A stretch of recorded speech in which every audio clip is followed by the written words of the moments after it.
Marayaw!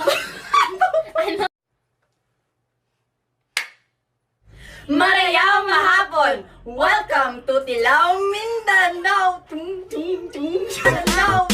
Mindanao! Marcel pala! Mindanao Cooking Show! Di ba kita na?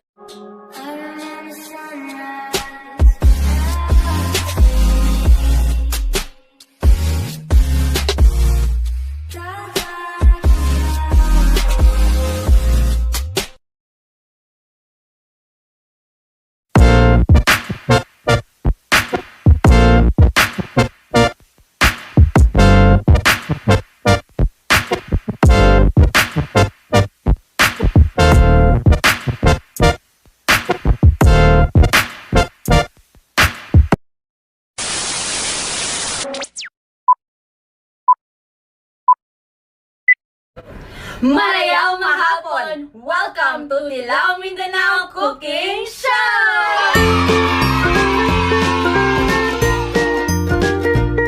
So for today, Mari, what delicacy are you going to cook? So for today, we will be cooking the famous delicacy found in the province of Sulu, which is the Putli Mandi. But first, what is Putli Mandi? So Putli Mandi is made of malagkit flour with sweet coconut strips like bukayo inside and rolled in fresh coconut. But also, what ingredients do we need to have to cook the Putli Mandi?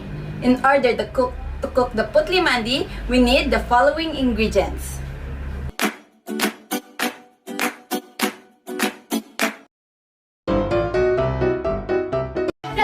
Glutinous rice, purple food coloring, water, shredded coconut,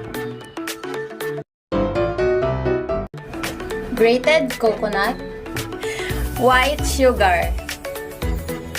And these are the steps in cooking Putli Mandi. So, let's start cooking!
This is our final product. Presenting the Putli Mandi, famous delicacy in the province of Sulu. Don't hesitate to try this cooking in your home. Thank you for watching. Bye!